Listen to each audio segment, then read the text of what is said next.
नमस्ते दोस्तों। स्वास्थ्य संबंधी चर्चा में आज मैं आपको एक नई जानकारी दूंगा। देखिए, आजकल आर्थराइटिस, मेरे भी घुटने दुखते हैं। इसके अलावा लकवा मारना अथवा पाँव में ऐंठन होना अथवा शरीर में, कमर में, पीठ में, गर्दन में हर तरह का दर्द होना, तो इसको आयुर्वेद में वात रोग के नाम से पुकारा जाता है। 84 प्रकार के वात रोग होते हैं जो शरीर के अंदर वायु कुपित होकर के वात को पैदा करते हैं। इसके अंदर सभी दर्द आ गए, लकवा भी आ गया और भी आ गया, सब तरह के दर्द आ गए। तो अधिकतर लकवा जो होता है वो एक बहुत ही तकलीफ से बीमारी होती है। आदमी अशक्त हो जाता है, दूसरों के सहारे पानी पेशाब अथवा कहीं अपने मुंह से बोल नहीं सकते, कुछ कह नहीं सकते। बड़ी एक विकट और गंभीर समस्या होती है। और लकवा वातकुपित होके जिनको रक्तचाप बढ़ के उसके बाद लकवा मारना अथवा अन्य किसी कारण से लकवा मारना अथवा रोगी को पता ही नहीं चलता और उसका रक्तचाप बढ़ के लकवा हो जाता है, अथवा जो ब्लड प्रेशर हाई के रोगी हैं तो उनका अचानक ब्लड प्रेशर ऊंचा होकर के पैरालिसिस हो जाता है। पैरालिसिस, लकवा ये 2-3 तरह का होता है, कई प्रकार का। किसी का बायां अंग ग्रसित होता है, किसी का दाहिना और किसी का पूरा शरीर। मैं जो बता रहा हूँ तो आज जो चिकित्सा है वो तो सभी जानते हैं, सभी होते हैं। मैं जो जानकारी दे रहा हूँ उसके अंदर लकवे का रोगी, कमर के दर्द का रोगी अथवा कोई भी शरीर के अंदर दर्द है, वात रोगी, उसकी चिकित्सा के अंदर उसे कोई भी आप दवाई दें, आयुर्वेदिक दें अथवा कोई भी दवाई दें, घरेलू दें, एलोपैथिक की दें, लेकिन मैं आज जो आपको बता रहा हूँ तो उसके अंदर ये चिकित्सा पद्धति आयुर्वेद की ही है और इसे कहते हैं बफारा देना, बफारा चिकित्सा पद्धति। आगे बफारा देने के बाद रोगी बहुत जल्दी ठीक होते थे। अब बफारा क्यों नहीं देते, इसके पीछे कारण बहुत हो गए। एक तो मेहनत होती है, एक रोगी को भी अच्छा नहीं लगता, एक चिकित्सक भी इतनी मेहनत नहीं करना चाहता। आजकल कोई चिकित्सक कोई के घर पे आके रोगी को नहीं देख सकता। तो मैं आपको इस पद्धति की जानकारी देता हूँ। मैं आज से काफ़ी वर्ष पहले कृष्ण गोपाल कालेड़ा आयुर्वेदिक भवन में एक रोगी के, लकवे के रोगी को, वहाँ के जो उस वक्त वैद्य थे महेश चंद्र भट्ट नाम था उनका, अब तो वो कब के स्वर्गवासी हो गए।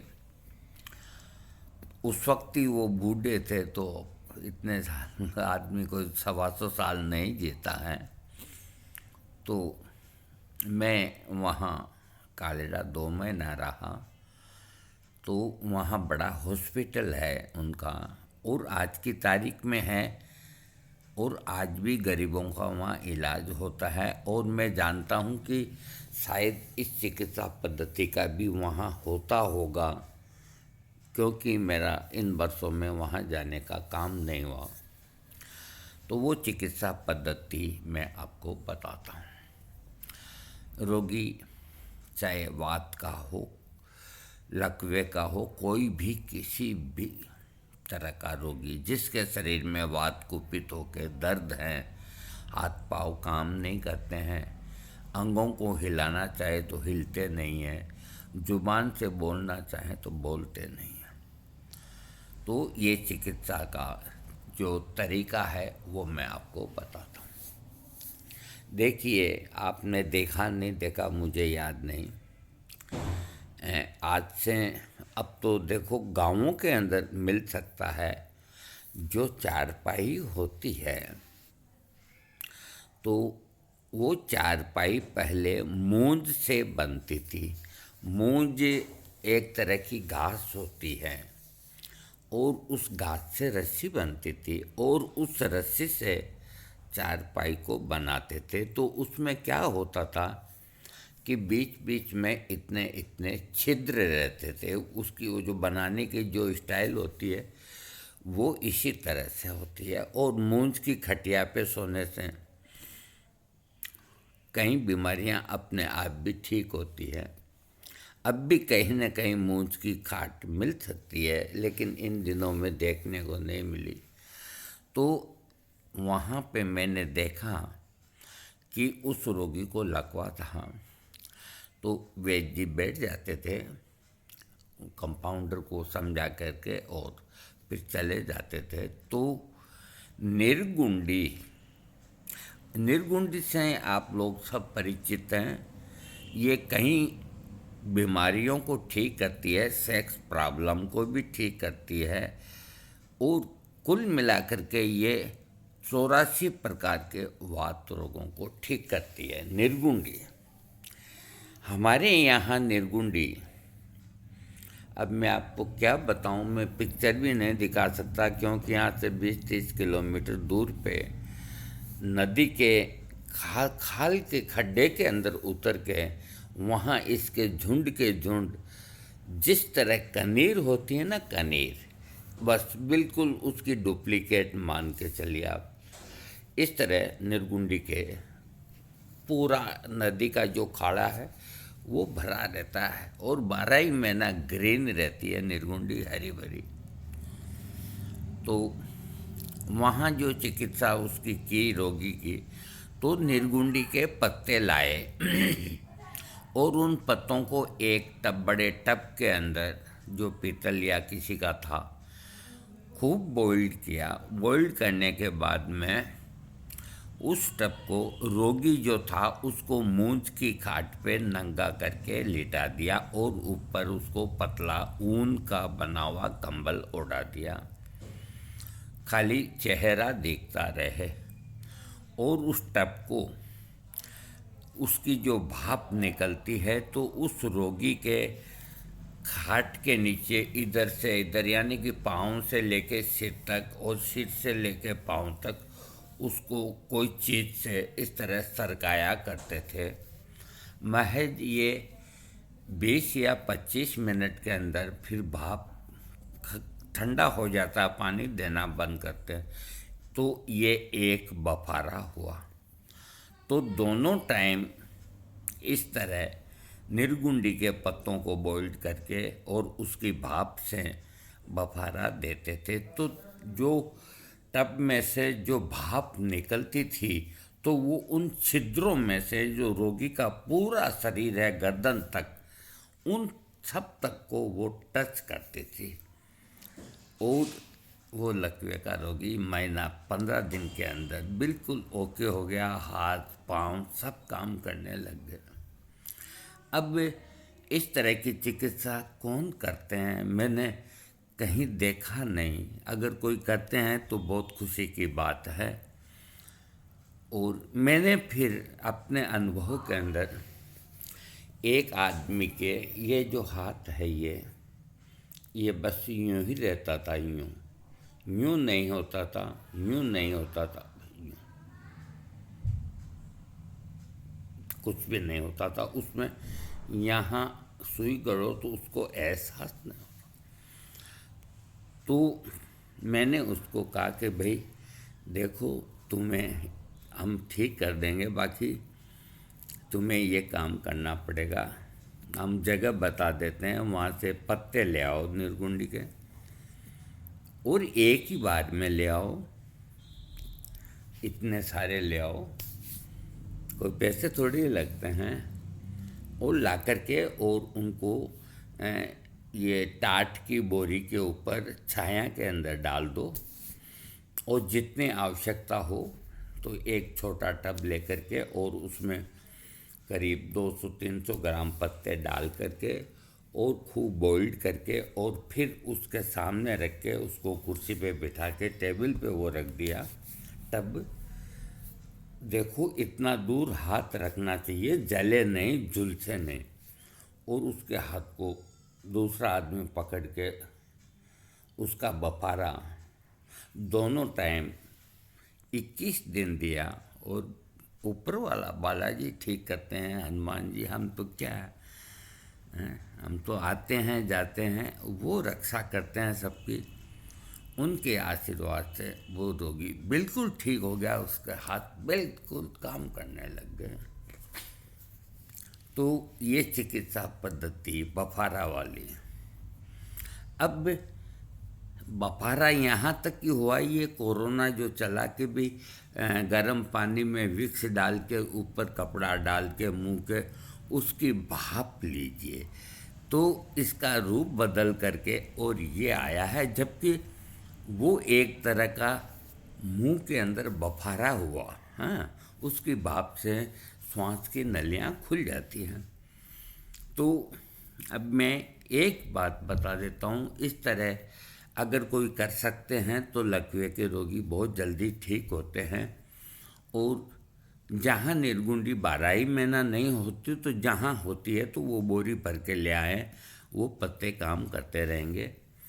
और पेट में खाने के लिए देखिए, होम्योपैथिक में एक दवा है, जिसको बोल नहीं सकता और ज़बान का लकवा यानी कि मुंह का लकवा हो जाता है, राइट साइड का अंग काम नहीं करता है, तो होम्योपैथिक में एक ऐसी बेहतरीन दवा है जिसका नाम है कास्टिकम। Causticum 30 potency. ये दिन में 4 बार रोगी को खिलाते रहें। भगवान की कृपा होगी तो रोगी 15-20 दिन के अंदर उसकी ज़बान आवाज़ करने लग जाएगी।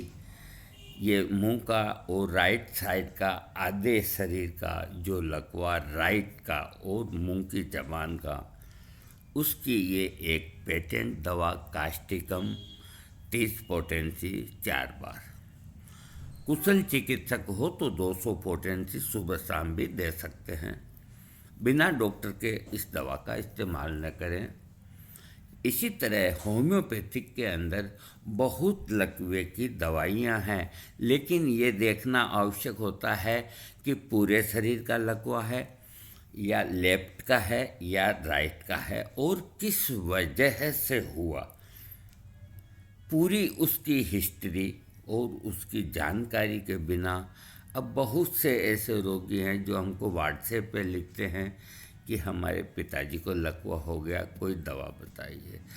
अब हम क्या जवाब दें बताओ, हैं? क्योंकि हम उसकी चिकित्सा आयुर्वेद के अंदर बफारा चिकित्सा तो वो कर नहीं सकते, और रस चिकित्सा में आयुर्वेद के अंदर बड़ी महंगी दवाइयाँ हैं। महावात विध्वंसन रस, ये और भी रसराज रस, इनके ऐसे ऐसे प्यारे नाम हैं, वो सिर के बाल भी उठ जाते हैं उनको खरीदने हैं। तो इतनी महंगी महंगी दवाइयाँ वो कुशल वैद्य ही खिला सकता है, और उनमें शुद्धता है या नहीं है। लेकिन होम्योपैथिक में बहुत सब दवाइयाँ असली आती हैं और इसीलिए मैं होम्योपैथी को इस प्रकार की तकलीफ में महत्व देता हूँ। दूसरा, रोगी कोई दवा खा ही नहीं सकता, मुंह नहीं खुलता, तो होम्योपैथी की तो 2 बूंद डाल दो तो उसके पेट में चली जाती है। तो राइट साइड का बताया मैंने, कोस्टिकम 30 पोटेंसी या 200 पोटेंसी, जिसको भी राइट साइड का है। लेफ्ट साइड की अलग दवाइयाँ हैं, और किस वजह से हुई उस वजह को भी दूर करना है। बीपी हाई होकर के पैरालिसिस हुआ अथवा बिल्कुल स्वस्थ अवस्था में हुआ, ये सारी तमाम बातें जाने बिगर तो हम क्या जवाब दें व्हाट्सएप के अंदर कि भी क्या करो। दूसरी बात एक और हम बताते हैं, हमारे पास व्हाट्सएप है, हम कभी झूठ नहीं कहेंगे, ये एक बात हम बता देते हैं, हम सबूत भी दे देंगे। कुछ दिन पहले एक का कि हमारे पापा को लकवा मार गया, मालकांगनी का तेल, मैंने कहा मालकांगनी का तेल की मालिश करो, 5 बूंद 2 चम्मच दूध में 1 कप दूध में डाल के 5 बूंद रोज़ खिलाओ सुबह रात को, और इसकी दिन में सुबह और रात को हल्का सा गर्म करके इसकी मालिश करो। उसका 15 दिन बाद कल या परसों मैसेज आया, तेल हमने भेजा उसको मालकांगनी का, कि इस तेल के मालिश करने के बाद वो चलने लग गए हैं और बहुत आराम है। तो देखो, ये करने वाला ईश्वर होता है। हमें जो जानकारी थी आप तक पहुंचाई है। और बफारा देने से कोई नुकसान नहीं होता, लेकिन कुशल आदमी ही बफारा नीचे से दे सकता है। अनट्रेंड आदमी, इतना गर्म पानी से जो भाप निकलती है तो कहीं रोगी झुलस न जाए, इस चीज़ का ध्यान में रख करके बफारा चिकित्सा की जाए तो वात व्याधि और लकवा के रोगी बहुत जल्दी ठीक होंगे। दोस्तों, बहुत दवाइयाँ हैं, दवाइयों की छोड़ो, कुल मिला के मैं आज बफारा पद्धति की गुणों की बात बता रहा हूँ। और निर्गुंडी एक ऐसी है भगवान की देन की 12 ही महीना मिलती है और उसका फ़ायदा नहीं उठाते हैं। आपको मेरा वीडियो अच्छा लगे सब्सक्राइब कीजिएगा।